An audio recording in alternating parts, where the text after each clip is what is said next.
Hello. My day is going well. I hope yours is. I know I'm a little early tonight. Wanted to make sure I knew what I was doing, how to actually launch the live event without messing it up. Okay. Where are you at?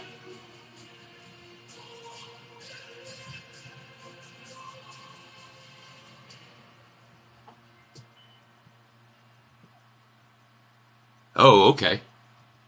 My family and I, we live in North Carolina now, but I lived in the Orlando area for about 6 months back when I was younger, before I went in the military, and really enjoyed the Orlando area. Wasn't there long, but really enjoyed it.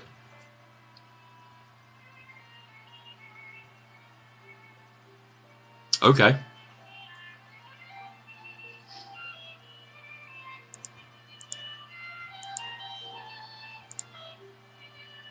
Well, I appreciate you joining.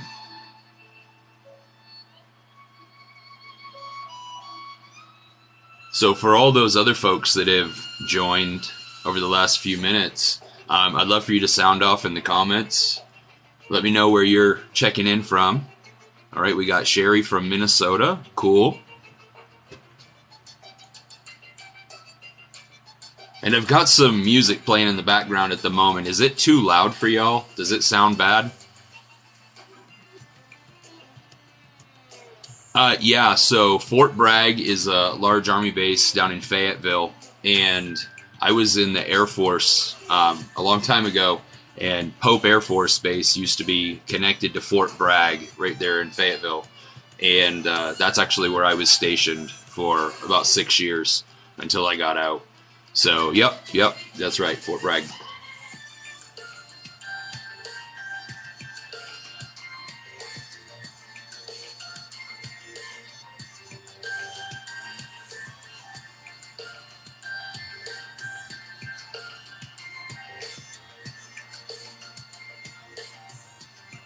Okay, very cool, cool. So we've got a few other people that have hopped in. Where's everybody else checking in from?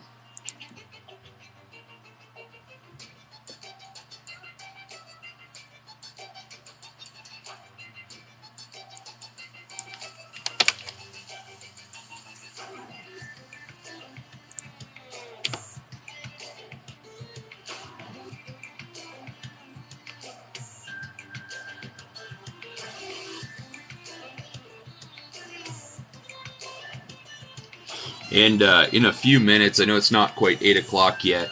Um, I'll wait until we get 8 o'clock, and then I'll kind of run through the list of items that I'd like to kind of run through tonight. Try to make this fun for everybody. Hopefully, try to keep it interactive because I'm just as interested in learning about y'all as sharing with you. I definitely want this to go back and forth. I think that that's a lot more fun for us creators. You know, it's great to create and share the art, but I think it's really fun to engage with just different people all the time, readers, whatever. We have all these common interests. It's cool. I love hearing about the books you're reading, the genres, favorite authors. So we'll get into that. But while we're waiting, for anybody out there, I'd love to hear what you're currently reading right now. Your question was, am I still in the Air Force? No, I'm not. I was in from '01, the end of '01 to the end of '07. And I used to tell people I got out on good behavior, but that's not entirely the truth either. So I'm still learning TikTok here. I'm still learning the live stream and all that. But to help try to get folks in here, if you have any, yeah, people still read books. It seems like they don't sometimes. Certainly don't read instructions, but that's a whole other matter. Dead Set by Martin Shannon. Okay. I'm not familiar with that. What genre is that?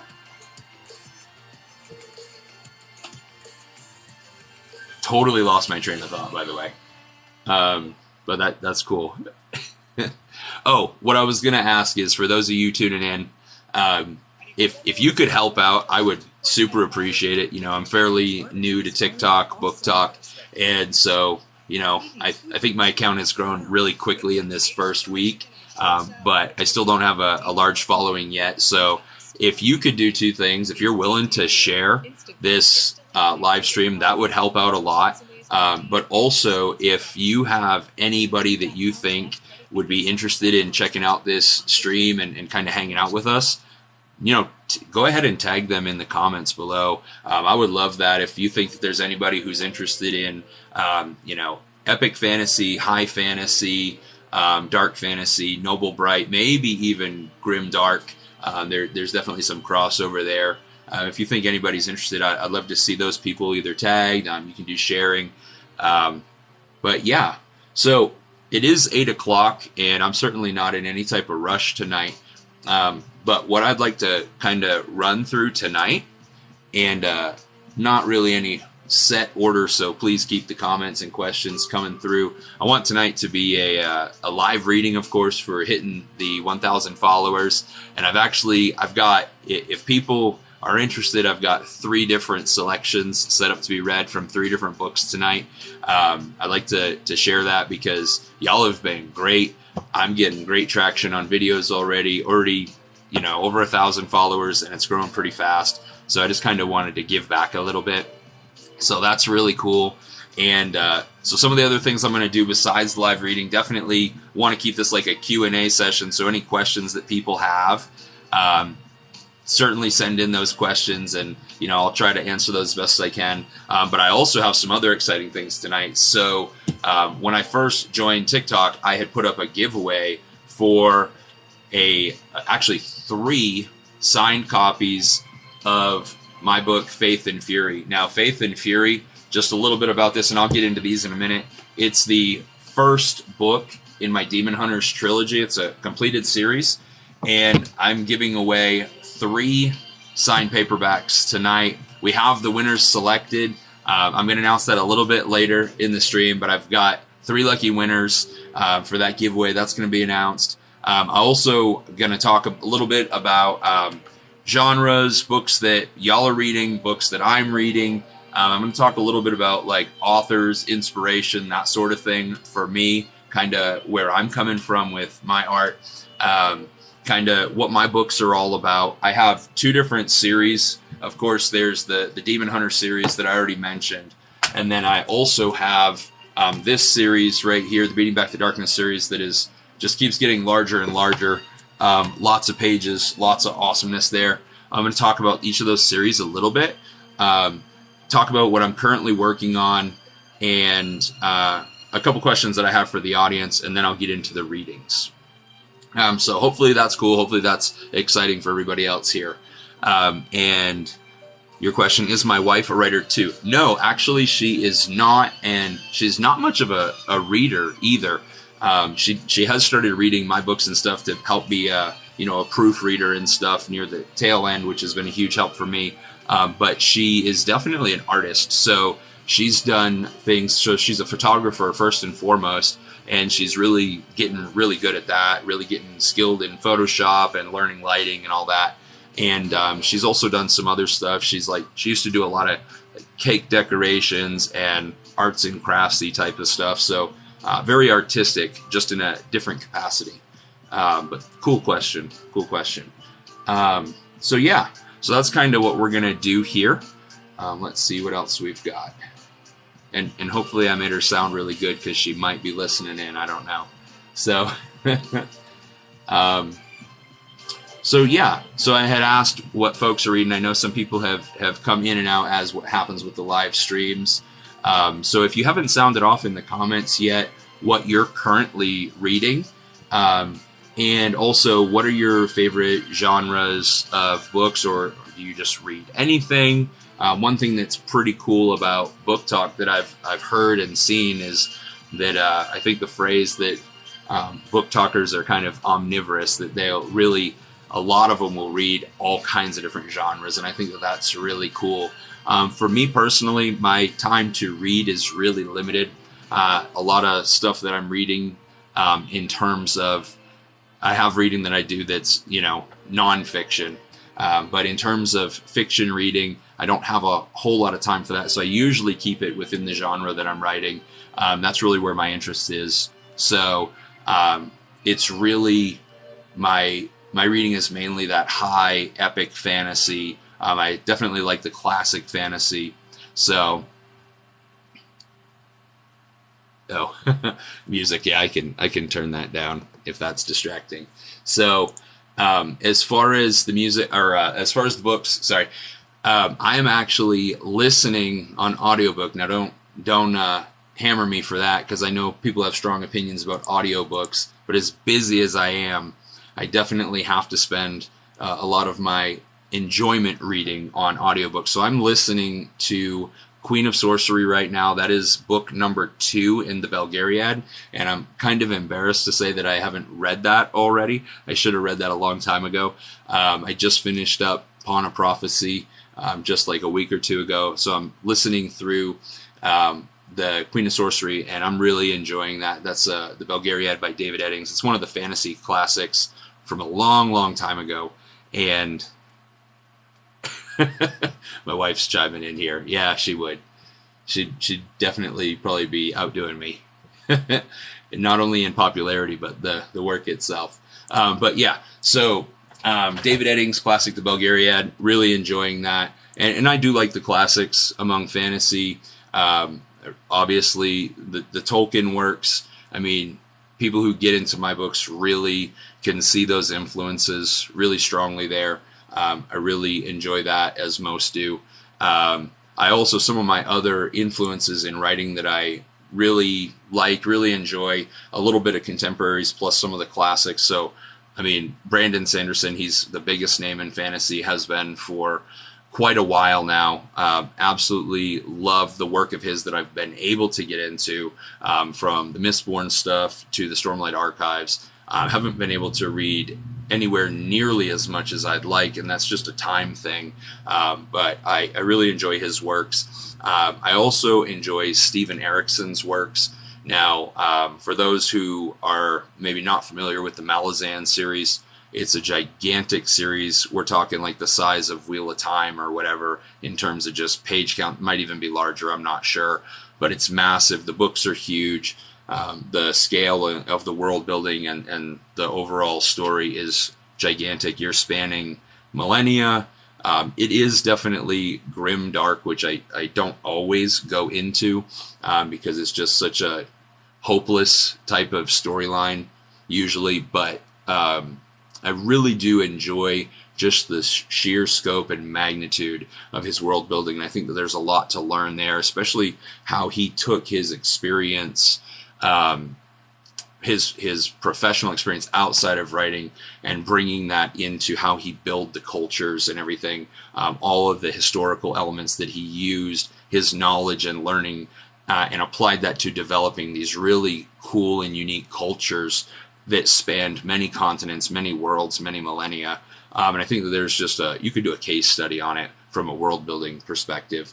Tolkien, I mentioned, C.S. Lewis, of course, and David Eddings. And then the last one might seem kind of strange because he's probably not considered one of the greats of classic fantasy. Oh yeah, it is. Thundercats, absolutely. So R.A. Salvatore. And I know that a lot of people who are hardcore fantasy readers kind of think that Salvatore is kind of like a lighter fare of fantasy, or maybe even what some have called popcorn fantasy. But I think one thing that he did incredibly well is he created a character, a pair of characters that have been beloved by fans for decades. And I think that there's a lot to learn there, even though maybe Drizzt isn't the deepest character. People even accuse it of being maybe a cardboard character, but he's a beloved character. And I think that there's a lot to learn there. So that's enough about that. I just kind of wanted to share that. So you asked, had I read any Jim Butcher? No, I have not. I have some friends that love his, what is it, the Iron Druid Chronicles, and then there's the Dresden Files on the urban fantasy side. I haven't read any of them. I have friends who love both. What have you read, Jim Butcher? I'm assuming you enjoy his work.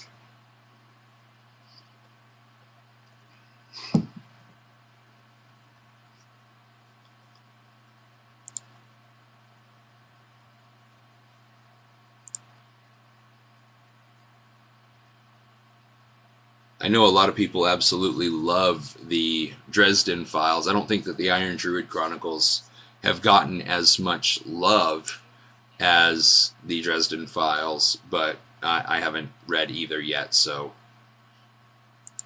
don't really know.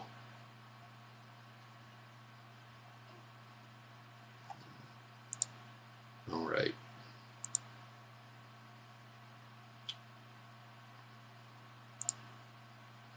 Just checking my messages. Just bear with me a minute.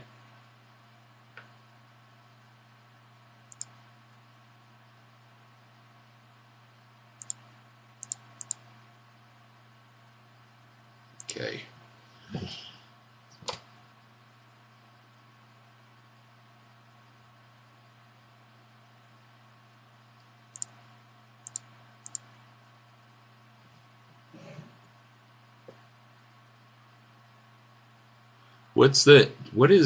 Okay, that's good. So what is because I was certain Jim Butcher had, I can look it up. I was certain he had a series that he had written that was more of a traditional fantasy. Oh, I had the wrong series. Is it Codex Alera? That's what it is, I think. Yeah, totally had the wrong series name there.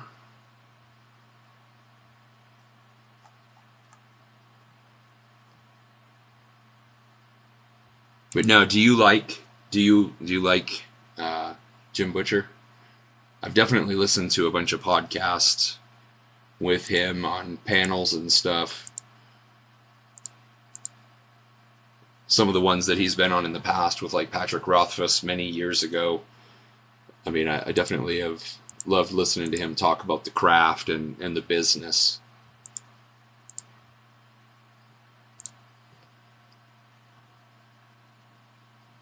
Okay.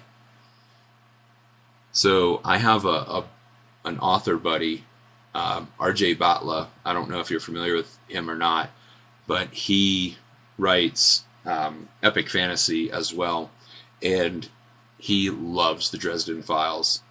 And he's actually, oh, excuse me, he has actually written some of his own short stories in a similar um, vein, inspired by the Dresden Files, which is like an urban fantasy with like a Fey realm and um, really neat, like a supernatural police type of detective type of short stories, and those are really fun short reads.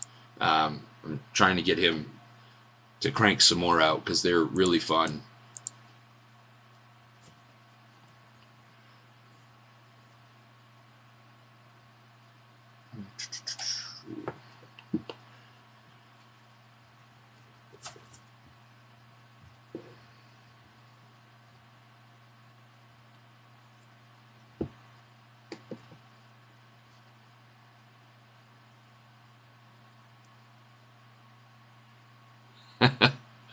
Yeah, you try not to learn too much about the authors. Is that just before you get into the books, or do you try to keep it that way? Period. Oh yeah, yep. I totally understand. That's been a big topic of discussion, I think, across many fandoms over the last probably 2 years. At least from my perspective, I've been doing this writing thing for um, over 10 years at this point, and or at least initially starting over 10 years ago. And I don't think I heard as much about separating the art from the artist as I have in the last 2 years or so, and maybe it's just the evolution of social media and everything that's going on there. But there's so much cancel culture and stuff going on. I've heard so many horrible stories just in the last couple of days alone about people upsetting people with their opinions, and then people going out and taking it personal and like trying to like impact their careers. I don't really get that, but yeah, to each their own. So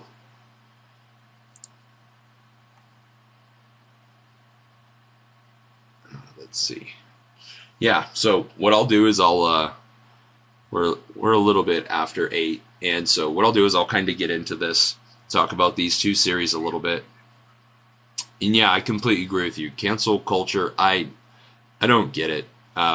If you don't agree with someone's viewpoints, their perspectives, their beliefs, and like just don't support it. But I don't think it's healthy for anybody to want a world where people can't have their own opinions and freedom of speech. Like, that's not healthy for anybody. And I don't get it. I don't. So, whatever. Yeah, I try not to pay attention to it too much because I want to stay true to myself, and I want my art to stay true to myself, whether people like it or not. That's just really important for me to be authentic.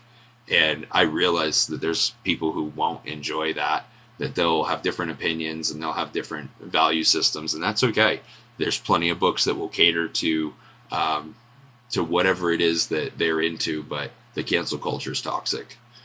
So, yeah, I want to talk about, kind of what I write and kind of my approach to writing here a little bit. Just talk about the 2 series that I have at the moment, and they're kind of in 2 different universes.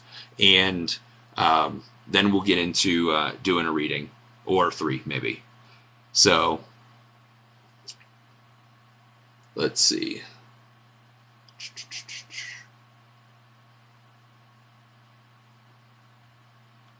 Yeah, I hear what you're saying.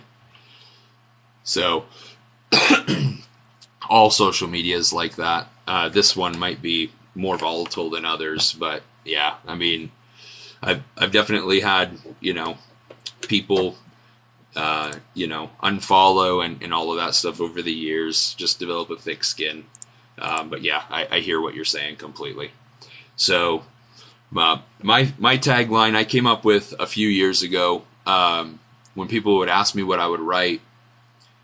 That was like a really tough question for me early on, when I hadn't been writing for very long, and especially when I only had 1 or 2 books out, and I didn't have many readers, and I didn't have a whole lot of feedback from readers. It's a lot easier once you've produced a number of books. I don't have a huge amount, but as you can see, I have a number of books that I've been able to publish over the years through this publishing journey, this writer journey, to understand kind of who I am, what my art is, and what the readers think of it. And so I kind of came up with a tagline a few years back, and I was kind of proud of it. And the tagline was, "Dark epic fantasy that dares to hope." Now, I came up with that tagline, and I thought that was authentic, and it was accurate to kind of what I try to write. I didn't even know Noble Bright was a genre back then, and I actually did a video on that. I don't know if the people who are watching have seen that video. I just put that out, I think, yesterday. So you can check out that Noble Bright video if you want more on that. But, having that tagline, "Dark Epic Fantasy That Dares to Hope," really kind of encapsulates all of what I want people to understand. I don't mind in my fiction to go to some ugly places, some dark places. It's definitely not always going to be happily ever after. But I always want that thread of hope running throughout, and it's just kind of who I am, and it's just kind of the nature of how my stories go. And what I found is, even if I try to go against that, it ends up coming out in my work anyways. I learned that with my Demon Hunters series, and I'll talk about that in a minute. And so just being authentic to who I am, being authentic to my craft. And so I'll talk about these series here. So all of my writing journey actually started out with Dragon's Fire. And just a short background on that. I had wanted to write a fantasy epic, and the idea was just that I would write a story, just one story, and I would write a fantasy epic someday. And I didn't write at all when I was young, when I was growing up. I had all these ideas to write, from poetry and lyrics to actual stories, but I was so self-conscious and so worried that it would be terrible, that people wouldn't like it. So I didn't do anything. And then when I went into the military and realized I did not like the military, I felt like I made a huge mistake. I was very much unhappy with everything when I got into training, my training school right after boot camp. And so I started writing, and I started writing like lyrics. And I don't even know music. It was just angry poetry is really what it was. And it was very much in the vein of a lot of the late 90s and early 2000s metal, rock, and alternative rock. A lot of the music that I was really just listening to back then. And it was just a way for me to get all that junk out of me, or at least I thought that's what I was doing.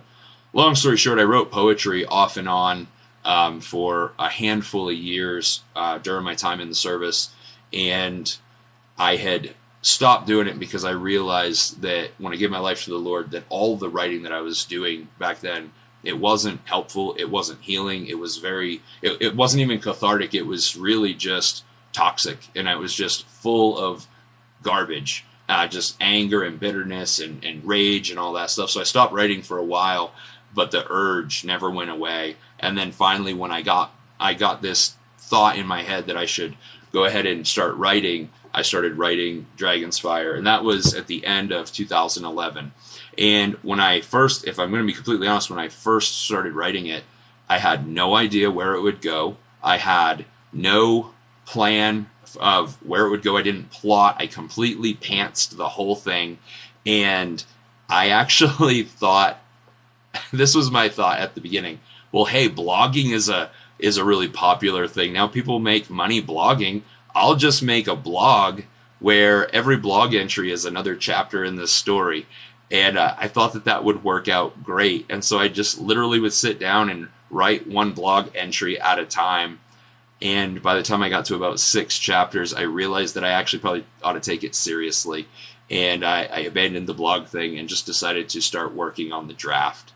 Oh, Greg said you got your copy of Dragon's Fire and you'll be reading it soon. Awesome, dude. I really hope you enjoy it. I'd love to hear your thoughts either way, but I hope it's the beginning of a fun fantasy adventure for you, because as you can see, there's a few books there in that series. So back to the story. As I got several chapters in, I got a few people to read those super rough versions of the early manuscripts, and they were bad. I mean, I hadn't ever done any type of real creative writing. I had no editor, and I didn't know so much. And I'm still learning. Trust me, I still need good editors, multiple proofreaders, multiple beta readers, and fortunately I have a lot of that.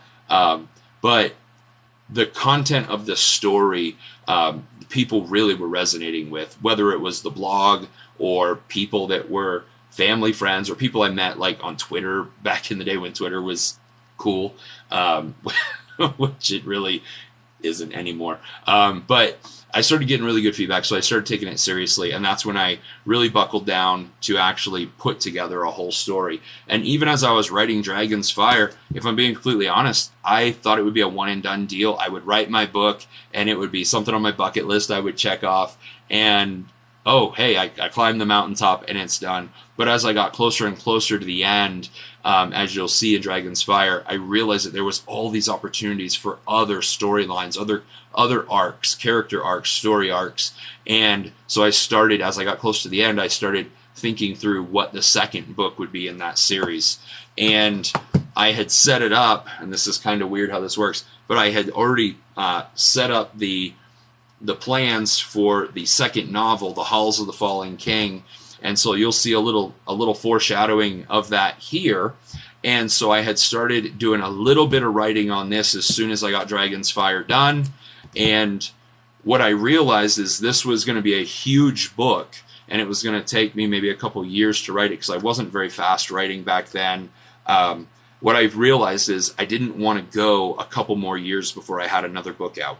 So what I did is I had the Chronicles of Orion, and it started out, I'll be brief here because I'm talking a lot. This was basically it actually started out as a couple short stories that I started writing in between the two books, Dragon's Fire and Halls of the Fallen King. I kind of just wanted a break, and I started writing out these characters, and I had these two concepts for characters that I wanted to write. One was going to be, if you think of World of Warcraft, think of like a holy paladin who had fallen from his faith, or he was not in a good place. And he had once been a virtuous holy warrior, but he wasn't anymore. And he was older and battle-scarred and just kind of starting to write a story about him. And then I also had this other little story about an orc. And I'll talk about orcs in a few minutes. But writing an orc that had basically been, dealt with all the prejudices and the hatred of humans trying to kill his people and the wars back and forth and just being full of hatred and bitterness and just wanting revenge. And so I started writing these two individual short stories, and what I realized is that they could be connected into a larger story. And then it was like these characters are really coming to life, and I want to put them together. How do I put it all into one story? And so I came up with a narrative vehicle, which is basically there's a student-teacher character pair into this story, and the teacher is teaching the student the history of the world as they're on a quest to recover a very powerful artifact, a dangerous artifact that has the ability to bring dragons back into the world once more.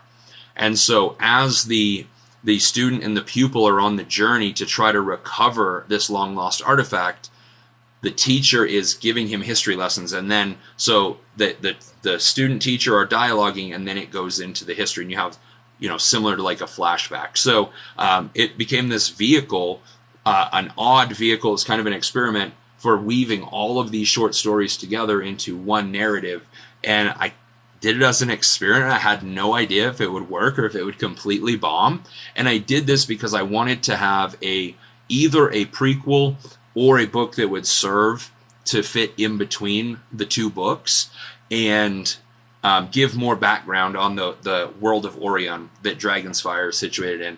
And readers absolutely have loved it. They love the narrative vehicle. It's just a different storytelling structure. It was completely an experiment, but it worked out really well. People have really enjoyed it, and it's different. Not going to say it hasn't been done before, but just sometimes we experiment and it doesn't always work, but it seems like in this one it did. So to talk about the whole series, really what we have here, I'm not going to talk about the books individually, but Dragon's Fire, I talked about the tagline, dark epic fantasy that dares found. Hold on. Had something I had to deal with there for a second. So what I found as I listened, and this was kind of my hope, but I wanted readers to confirm this or verify it. But as readers started getting into my work and reading through the series and my depiction of orcs and different races being, even though it's heavily inspired by Tolkien, having a different bent to it. And a lot of people are like, man, these books are like The Lord of the Rings and Narnia and the World of Warcraft had a baby, right? And so, all those different elements, because one thing that people find out, and it surprises them when they get into this, is the orcs in my book are not Tolkien's orcs. They're not the mindless savages that are pure evil. Mine are more like the World of Warcraft orcs, if you're familiar with World of Warcraft or Warcraft games. They're just a different race. They're often misunderstood. And actually in Dragon's Fire, some of the main characters, Theros and Oghran, the Hammerfist brothers, they're some of the main protagonists throughout, and they're orcs. And then you get to see a lot of the journey and adventure from their perspective, and they are not trusted by other races. Humans don't trust them. Humans don't want that. So Dragon's Fire, you basically have the story that dragons have been locked away for thousands of years. As magic was released into the world, it had a corrupting influence, and the dragons became corrupted by the magic. And the dragons, once they were corrupted, were far too powerful, far too dangerous, so they had to be locked away. And suddenly, apparently, one has escaped somehow. And so once this dragon has been released, he is hungry, and he's hungry for souls. He's a soul-devouring black dragon. And so he has started amassing an army, and he is waging war as he's seeking vengeance. And so what happens is you have orcs, you have elves, you have dwarves, you have humans, all these different races. All of a sudden, their villages are burning, people are being murdered. That's kind of how the book starts out pretty quickly. And there's other factors going on. There's other political elements going on. There's other conflicts going on. But you have a whole bunch of different races that don't necessarily like each other, don't necessarily trust each other, having to make a decision. Are they going to stand alone and try to face off against the dragon and his army? Or are they going to try to forge alliances with people that they don't really trust? And so that's kind of how the whole series kicks off. And then the story arcs are wild from there. And that's actually what I'm working on. The series, the book that I'm writing is the final book in this series. So it's the current title is The Dead Will Rise, and that is the final. I don't know, a lot of invites from people to go live with them, but I don't know who they are. But I also promised a reading tonight. So anyways, The Dead Will Rise is the fourth and final novel in this series. There's also these two other side books. The Chronicles of Orion is that novella that we were talking about. And then Tales from Darkness, which I'll read a little bit tonight, is ebook only, but that's also a collection of short stories that is basically like a companion novella to this. So you have two companion books plus what will be 4 novels, and the whole series will be complete. And I'll get into reading a little bit of that here in just a few minutes. Actually, yeah, let me do the reading for those two, and then we'll talk about Demon Hunters afterwards if people are still interested. That way it won't be all disjointed. It'll all run together. So do y'all have any questions or comments before I get into the reading?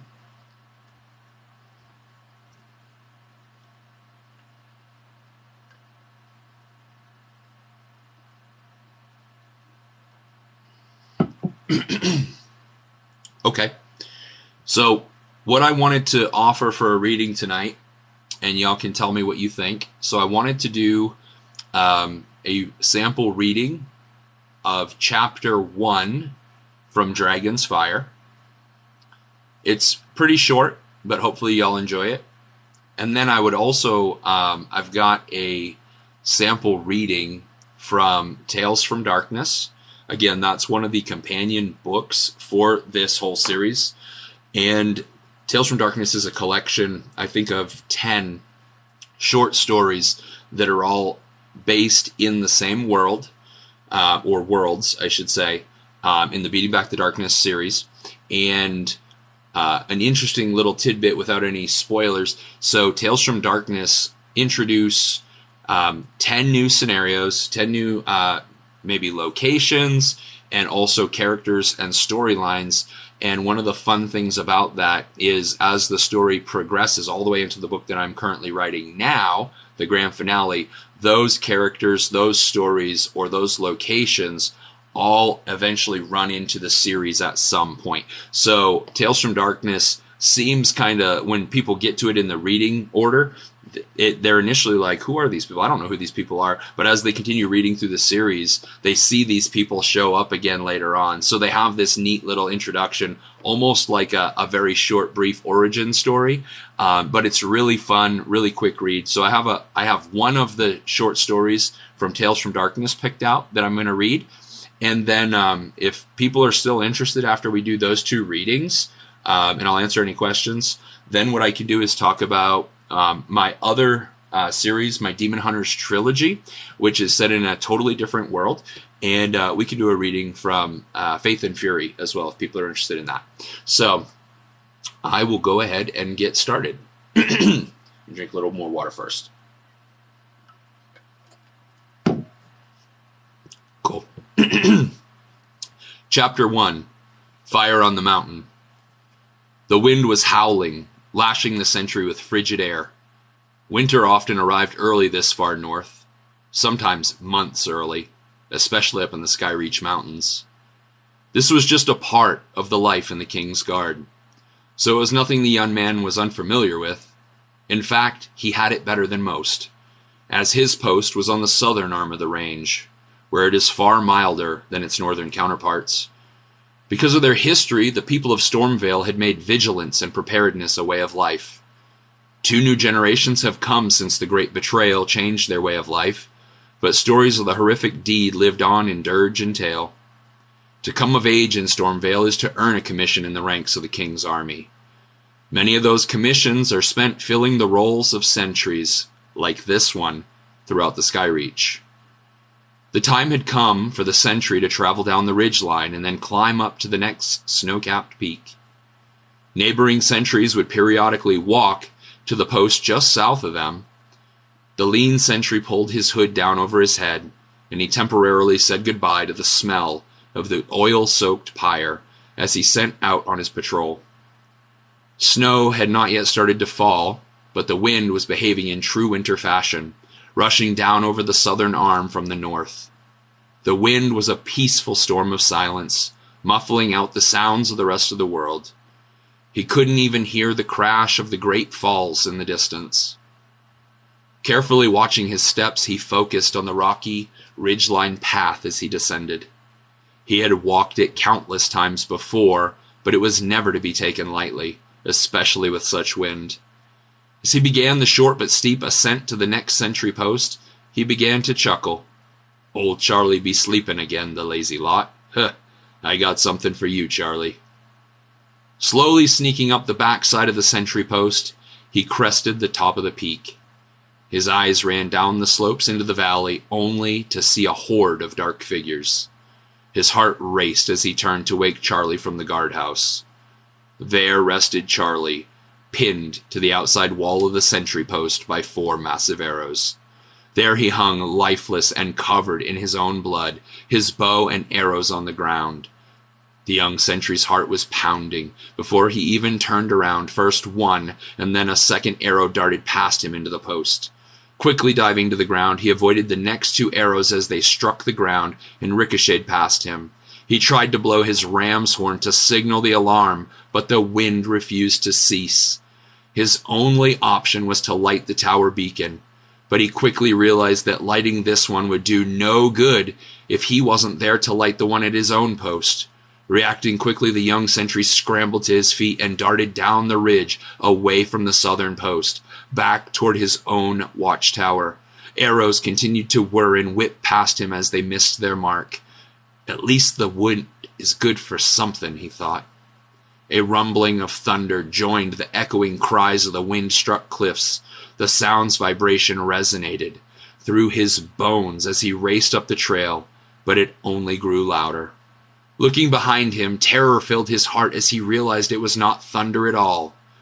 Hooves pounded the earth as they charged up the mountain toward him.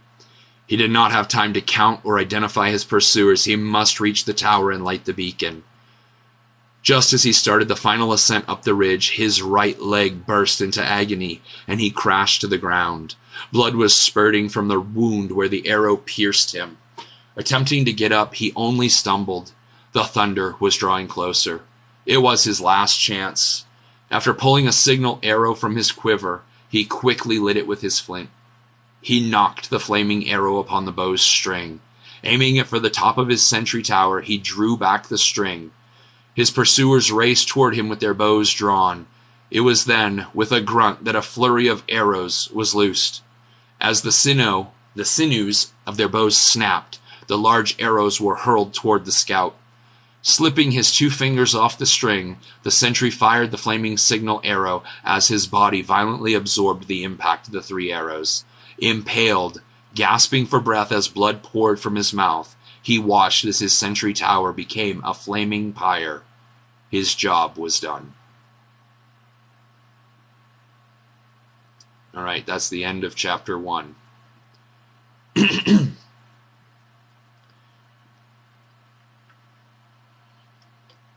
Sorry, my voice cracked there a couple times. Not used to reading aloud.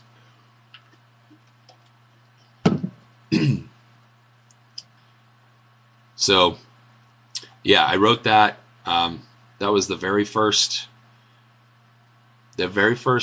chapter I ever wrote. So, what else you got? So, thank you. So, Tales from Darkness, as I said, is a collection of, I think, 10 short stories that exist in the same universe, I'll say. The same universe that the Beating Back the Darkness series is set in. And some of these are in different worlds, but these are different stories that, as I said before, if anybody missed it, these characters, situations, or backstories will kind of weave their way into this series at some point. So the short story that I have picked out for y'all tonight is one of those short stories called The Festival of Souls. Clear my throat here a little bit.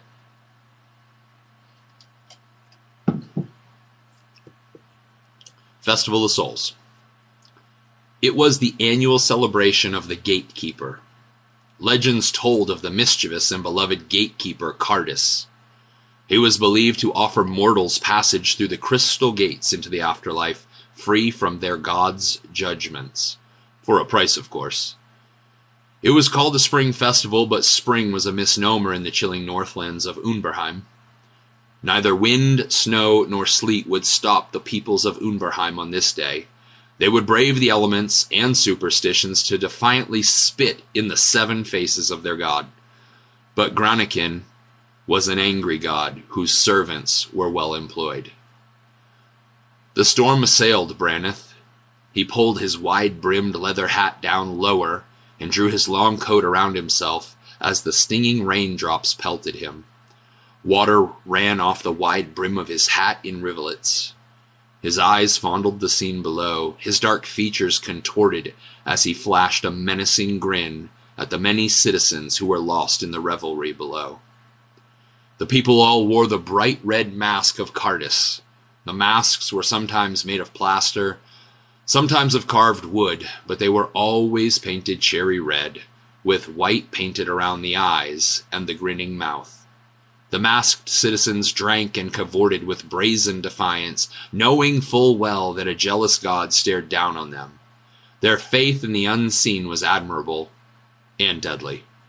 Braneth shot moonward with an inhuman leap, sending himself arcing toward the crowded street below. An unnaturally deep and hollowed thud announced his arrival. "Lo, the season of souls is upon us, and I come for the harvest," rasped Braneth, as he let the chain unravel from his grasp.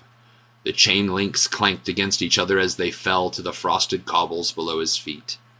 Then his gloved hand whipped in a small circle as he began to spin the chain. The steel links of the chain burst into black and white flames. The screaming began, but it was too late. With a violent snap of his steel whip, Braneth's burning chain wrapped around the waist of a young man. The young man screamed as he tried to break free. Braneth laughed.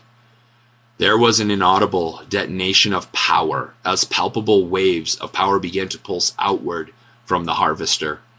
The wall of power hit the ensnared man and his body turned to ash, giving up a small wisp of purple and blue light. The swirling light started to rise upward before it was violently sucked into the burning chain. Masked citizens who sought Cardus' salvation scrambled in terror. Braneth turned to his right and fixed his eyes on a middle-aged woman. Before she could scream, the blazing chain struck like a viper. The magical links cut through the right side of her face, disintegrating everything. The frozen cobbles steamed as the smoldering ashes rained down. Another soul harvested. The screams of terrified citizens filled the night air. Branneth turned his gaze toward the center of town and began to snap his whip in preparation. His eyes locked on a young girl. He strode toward her, with his blazing chain whistling through the air. Then he attacked. The girl, frozen in fear, awaited her fate. The chains flew through the air like a fiery viper. A curved blade swept into the chain's path. Brilliant red sparks flashed in the night as the weapons collided. The blade echoed as it swatted the chain away. The terrified young girl looked to face her savior. In a wonderfully terrifying exchange, her red-faced protector flashed her a smile, revealing his fangs. Then he tossed a marble to her. As she caught the marble detonated. Cardis' red web of magic engulfed her. The young girl, who didn't know to smile or cry, wet herself. The sorceress sphere swallowed her whole, and then she was gone. Cardis turned his warped smile back toward Branneth, and he said, "1 for me, 2 for you." In a most perverse game of cat and mouse, the two immortals began their play for the souls of the Unberheim. Branneth dashed further into the heart of the village. Drunken revelers staggered through the streets as the rampage began. Cardis chased him, but he was too slow. Branneth struck out with a wide, sweeping lash. His fiery weapon sliced through the bodies with ease, leaving smoke and ash behind. 3 more souls for the God of Sorrows. Cardis dashed through the cloud of burnt flesh as he put himself between Branneth and the crowd. The red-masked warrior pulled his hand from his pouch and hurled a fistful of marbles into the crowd of nearby revelers, who cheered him on. The crimson marbles detonated, deploying a series of red webs that shrouded the nearby citizens. 3 people, then another 2, vanished into the dissipating haze left behind as the sorcery faded. 6 for me, 5 for you, shouted the determined Cardis. Branneth responded with a flick of his wrist. His demonic chain burned as it sailed towards Cardis. The black and white flames roared with anticipation. Cardis twisted his body away, evading the attack. Sparks flew as the chain struck the cobbles. Branneth jerked it back and lashed out again. Cardis sprang into a flip over the extended chain as his body somersaulted through the air. The chain swept by harmlessly below. As the red-masked warrior tumbled through the air, he grabbed a marble from his pouch. As he landed, he hurled the marble toward his adversary. Branneth dove away just in time to avoid the sorceress detonation. After tumbling, he found his feet again, and he rushed off toward a crowd in the distance. Then, before Cardis could respond, Branneth's chain was already whipping through the air. The nearby crowd of revelers scattered, but not before the burning lynx caught one by the throat as he tried to flee. The man's screams were cut short as his body was consumed by the foul magic. Branneth recoiled his whip and snapped it forward again. Cardis attacked with a charging, overhanded slash. His large, curved blade intercepted Branneth's assault, swatting the flaming chains to the ground. With a quick flick of the wrist, Cardis tossed a marble towards the fleeing citizens. The marble bounced once, then it released its magical charge. One of the people escaped its snare, but 2 did not. Their bodies were swallowed whole by the crimson magic spheres, and then they were gone. Before Cardis could turn his head, Branneth barreled into him. Branneth's lowered shoulder hammered into Cardis' ribs. The red-skinned savior of Unberheim was sent flying. His momentum sent him crashing to the street several yards away, and his sword was knocked free from his grip. Branneth bent down to pick up his enemy's sword. He rose, giant blade in one hand, burning chains in the other. A wicked smile ran across his lips like blood as he moved in for the kill. Cardis groaned as he slowly rolled from his back to his knees. Branneth was closing in with each patient, calculated step. Cardis reached into his leather satchel one last time. His fingers found the cool, smooth little object. Then in a blink, his hand shot forward and released the object.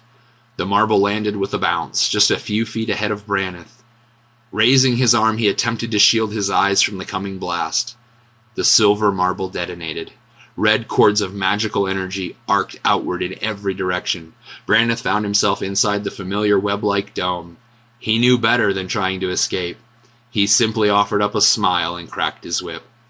It happened so fast that there was nothing Cardus could do. He tried to dodge the attack, but it was too late. The chain wrapped around his ankle and pulled. Inhuman strength snatched him, and he was yanked across the street until he found himself next to his foe inside the magical prison.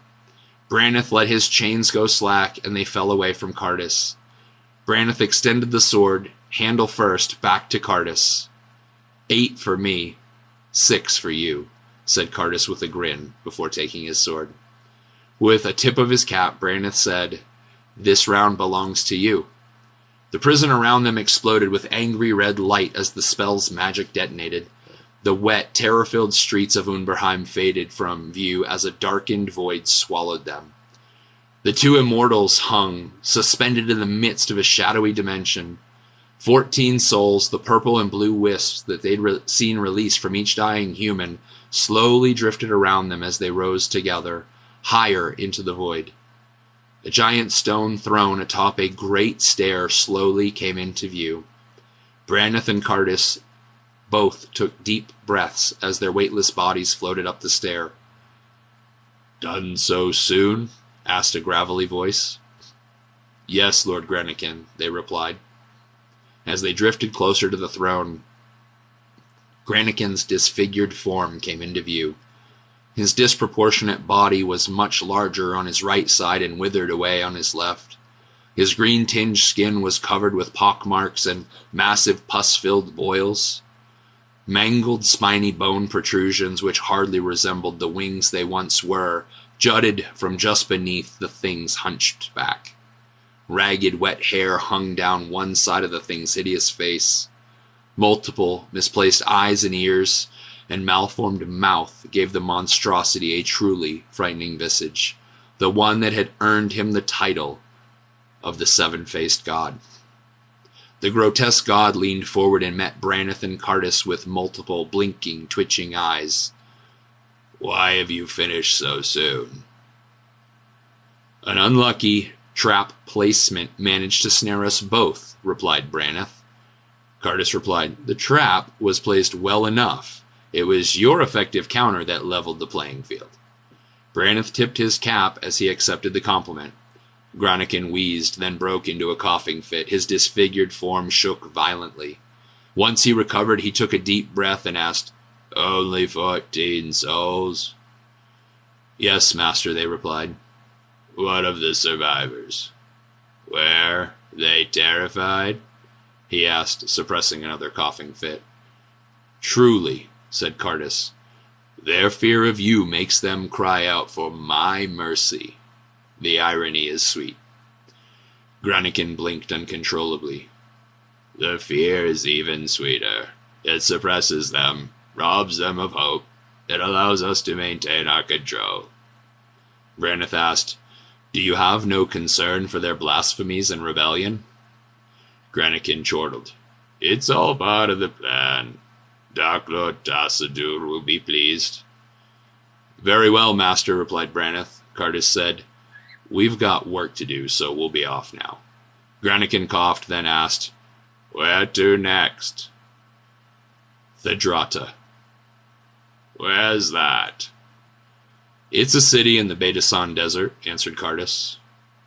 "It doesn't ring a bell," admitted their grotesque master. "You probably would know it by its original name. Okborosans," added Branneth. "Interesting. What's there?" Cardus replied, "The Rykart Empire." Granikin roared with a belly-aching laugh. "Excellent." As Cardus and Branneth departed the realm of their broken master, his laugh echoed in their minds, and they smiled.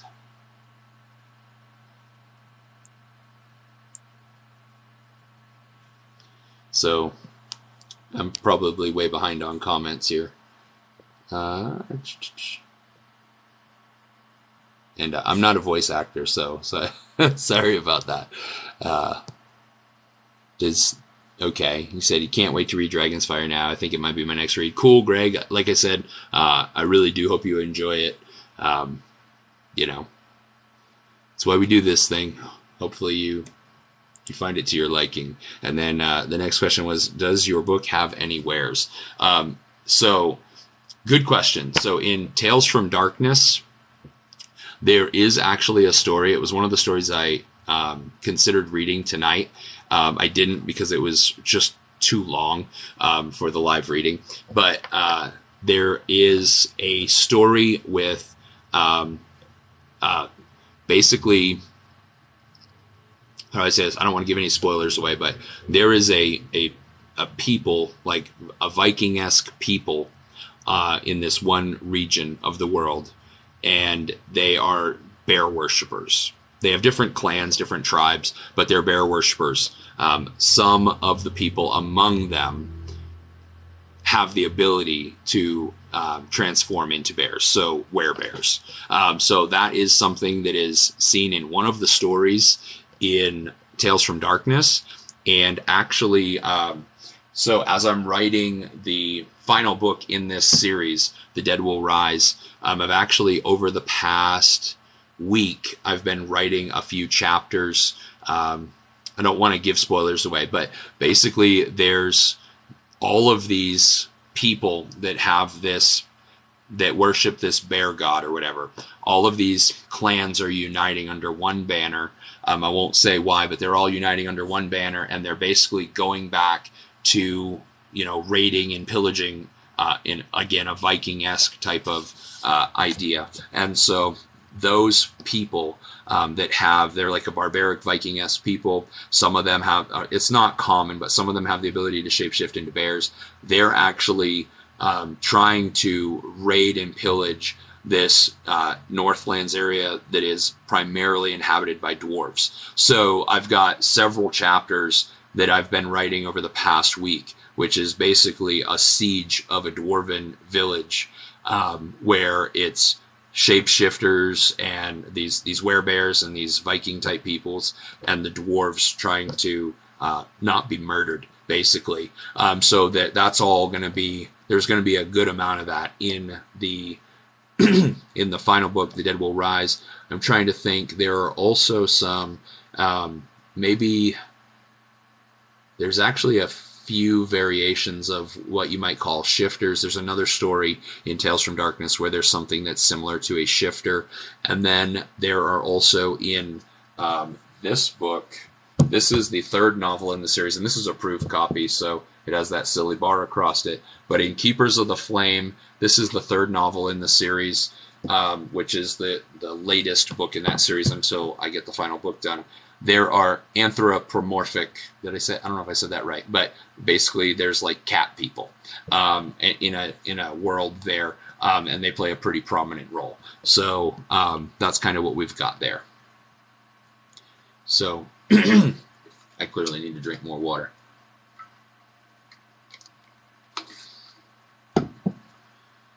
So do y'all have any other questions about what we read or those books? If not, I can move on to the Demon Hunters trilogy.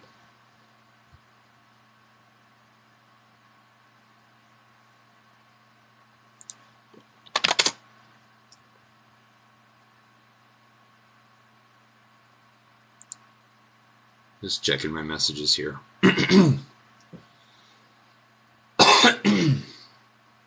So, move on to the Demon Hunters. So, this series here is a little different. So, with Dragon's Fire, The Halls of the Fallen King, that whole series, the Beating Back the Darkness series, those books are a whole lot of fun.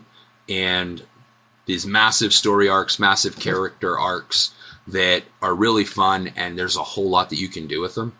But what I realized is as I was working on those, because I'm not the fastest writer in the world, it can take me a while to get through that series. And what I wanted to do is I wanted to come up with an idea of a way to get out some more short form fiction that's still epic in terms of, genre, even though it doesn't really fit the length requirement.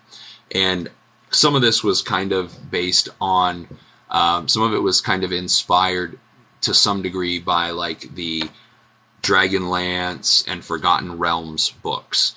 Some of those books are shorter reads. They're really fun. You can get into them, but they don't need to be 800 pages each. And so what I did is I came up with the idea to create the Riftborn universe. And so it's an entire different world, entire different universe.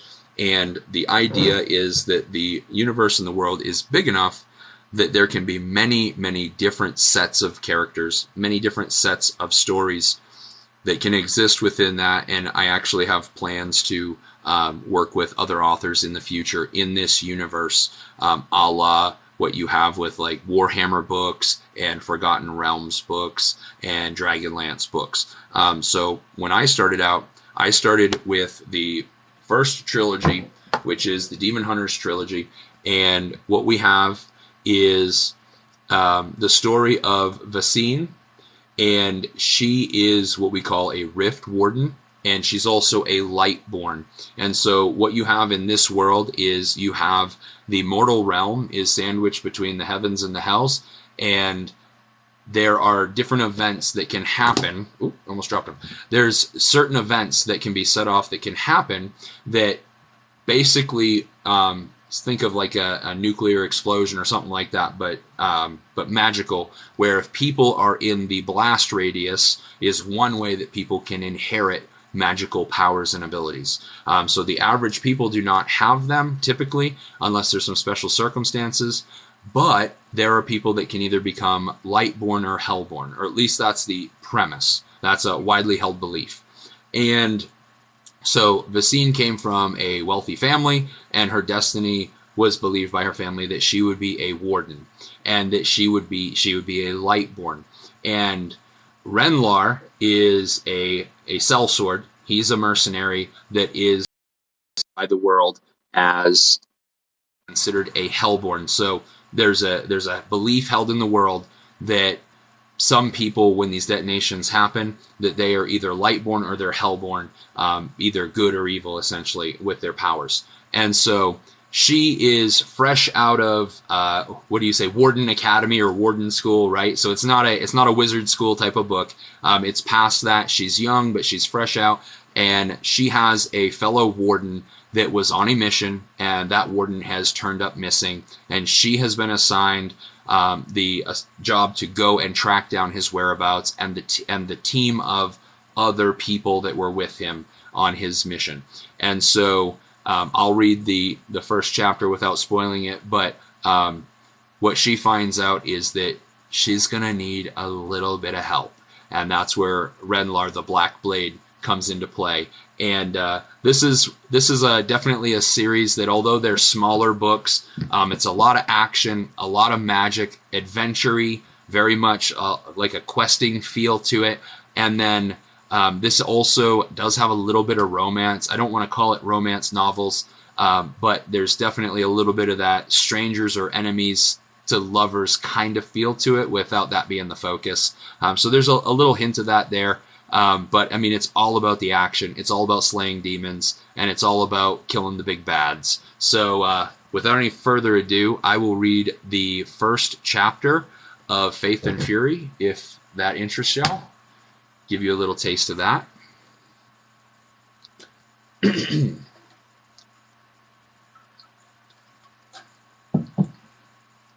Chapter 1, Flesh and Flames.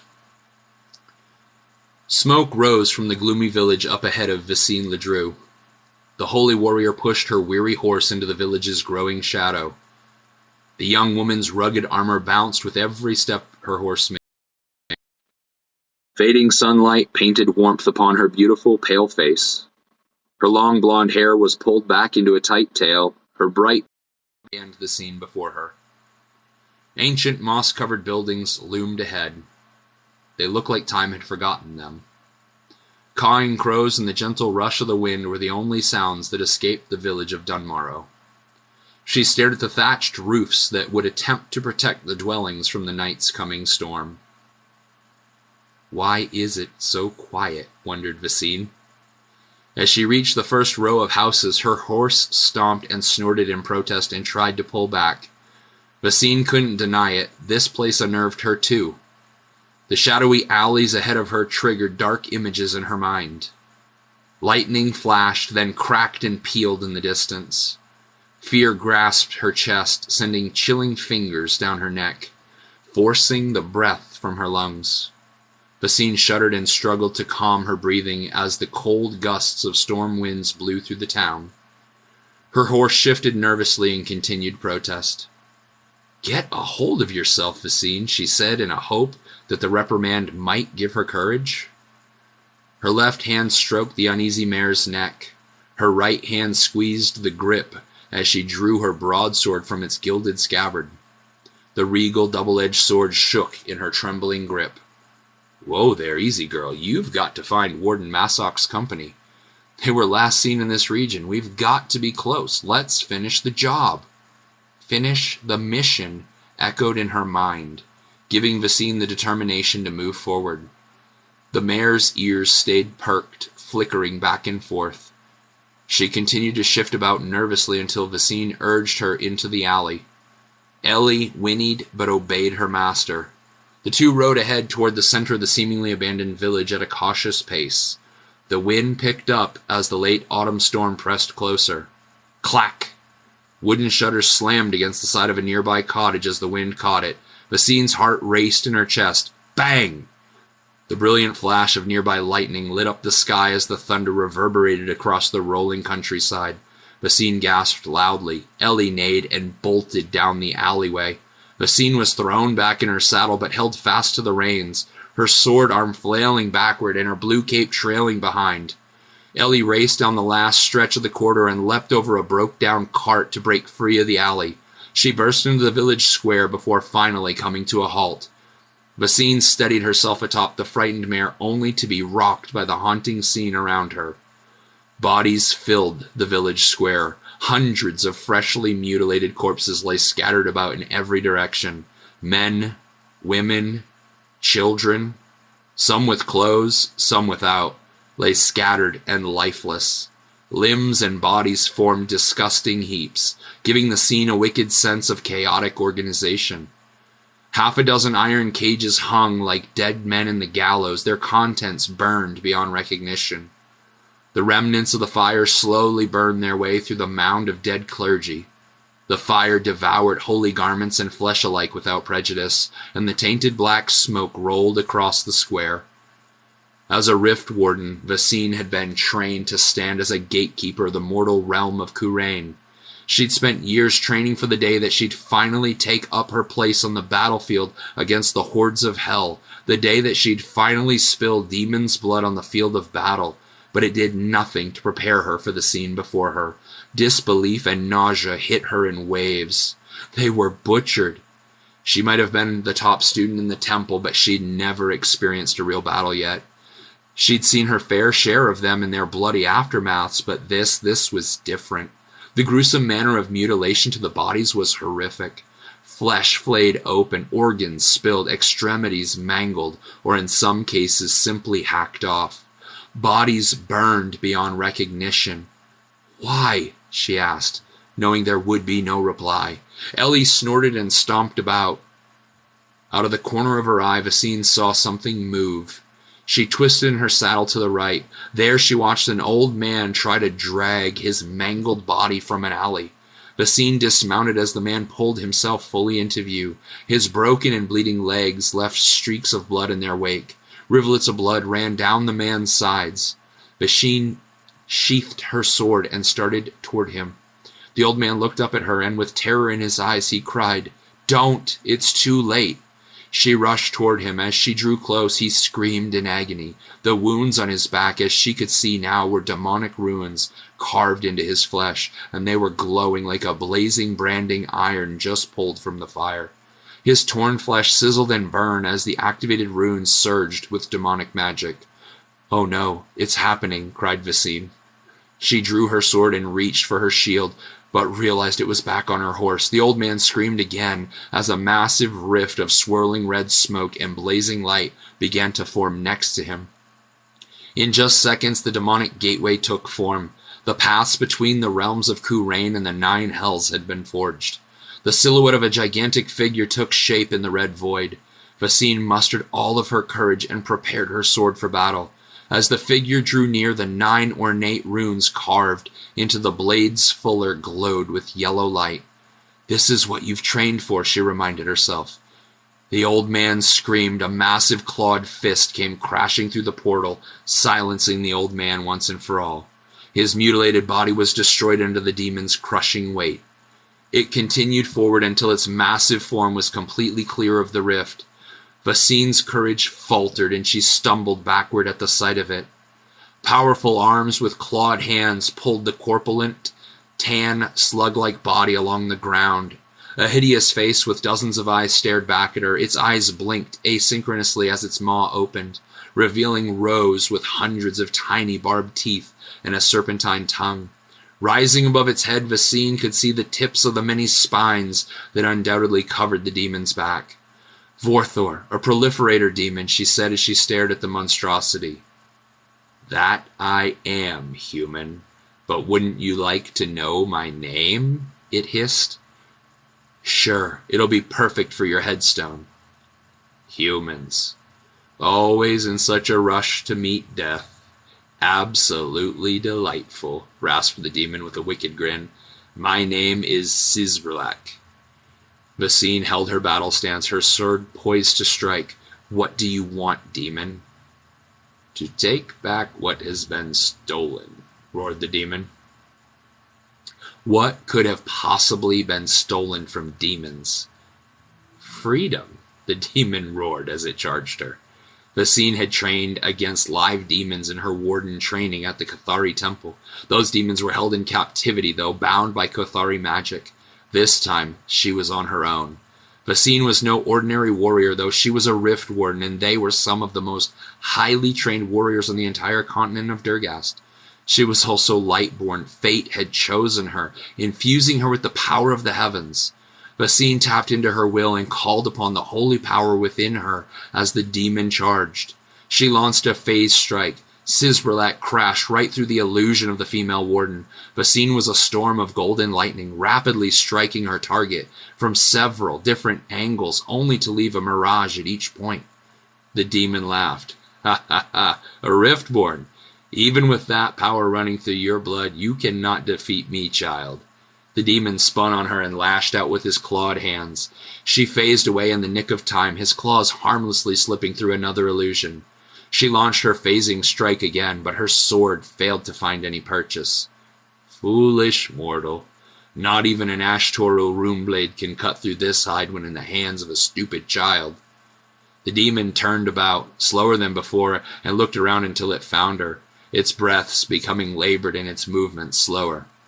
Sizralak rasped, "You amused me for a moment, but I tire of this game. Let's finish this." Vasine whispered words under her breath and shouted, "Finish it, then." Using its powerful arms, the demon lumbered across the blood-stained square toward her. Vasine held her blade chest-high with the point straight forward. She would impale it. Her blade began to glow brightly, and the light from the runes illuminated the blade, engulfing it in yellow light. The demon growled and threw itself toward her. Vasine phased. Her illusion awaited the demon while she launched her phasing strike. But the demon never came. Sizralak halted in his tracks and spun back the other direction.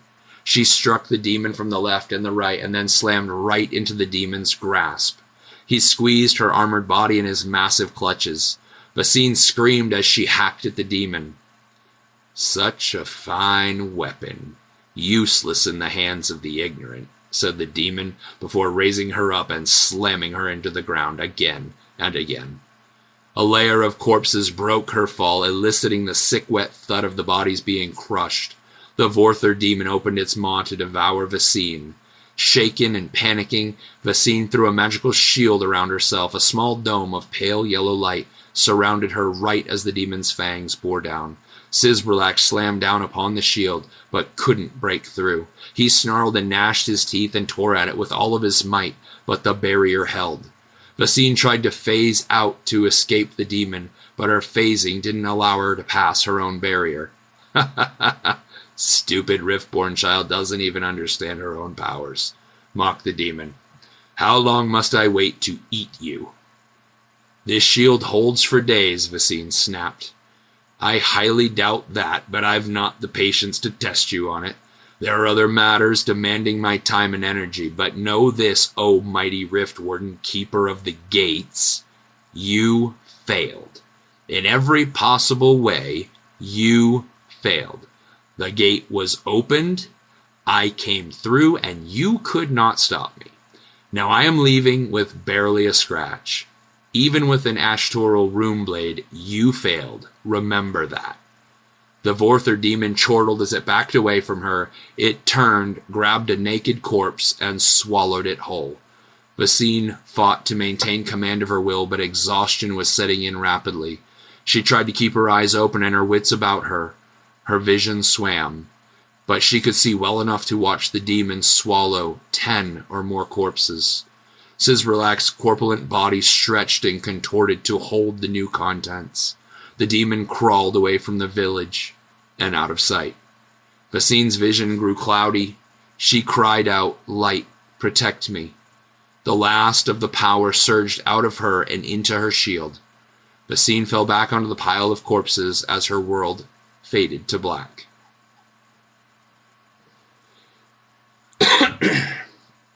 All right, that's the end of chapter 1 of Faith and Fury.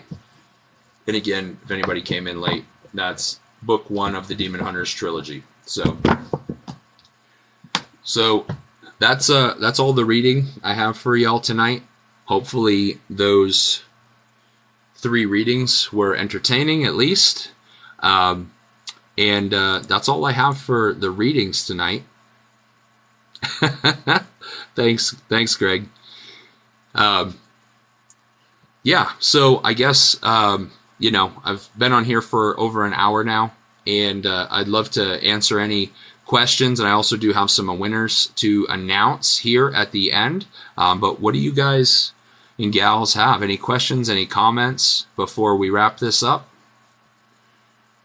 Definitely appreciate y'all who have come in. I know some people have been in and been out and everything, but I definitely appreciate those of y'all that have hung out and listened.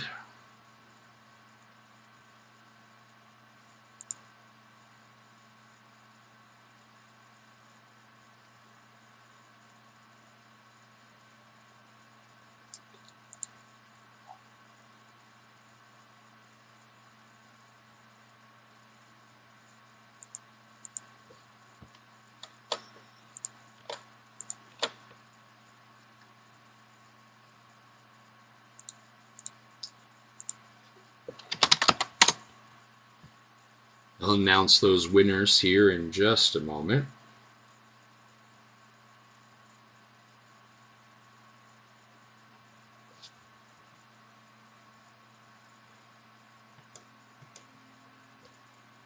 So,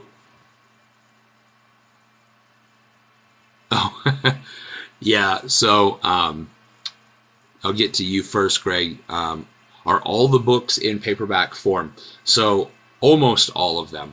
So, Dragon's Fire, The Chronicles of Orion, The Halls of the Fallen King, and Keepers of the Flame, and then The Dead Will Rise will also be in paperback as well.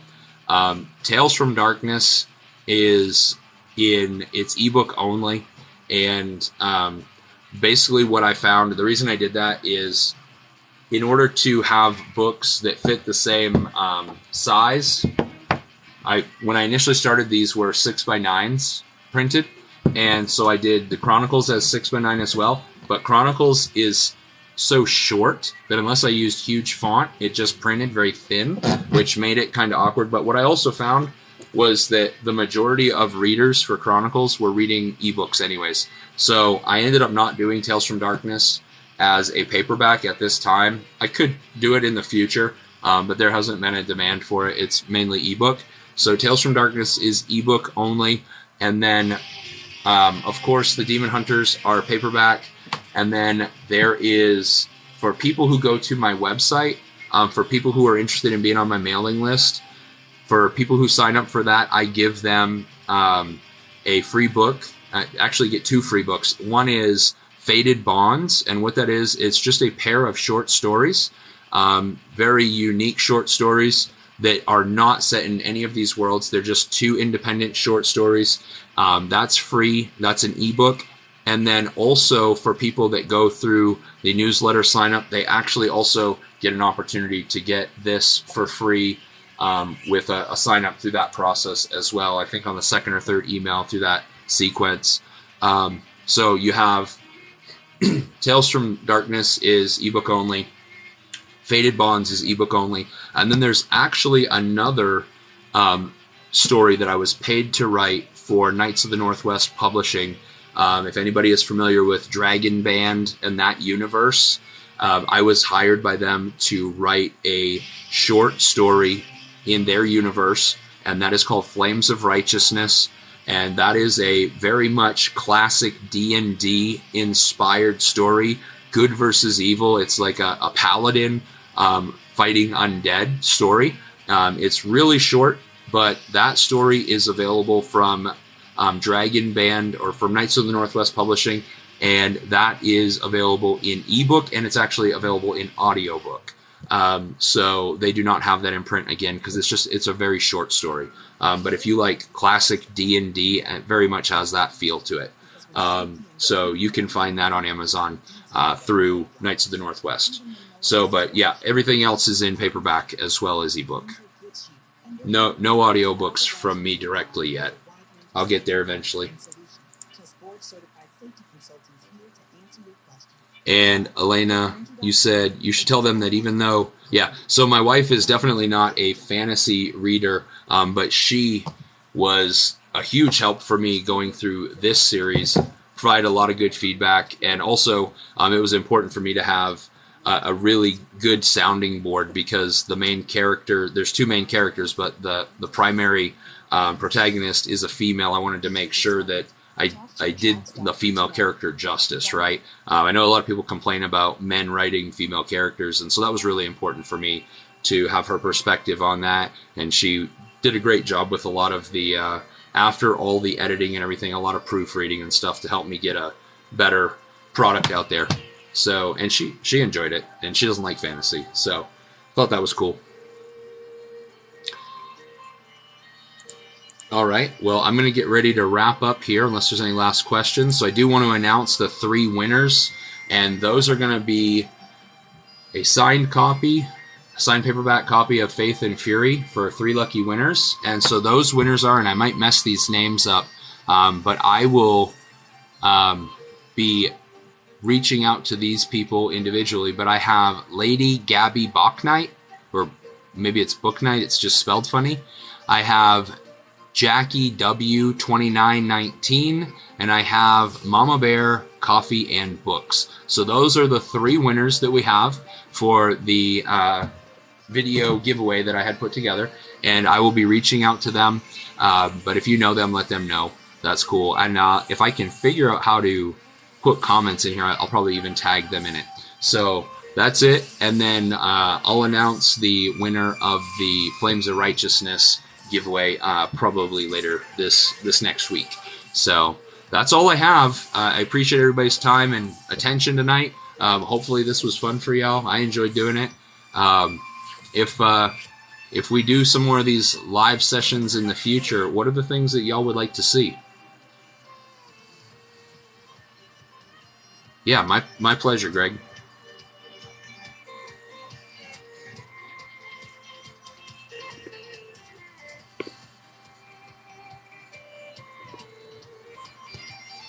I'm still trying to learn how to do this live thing.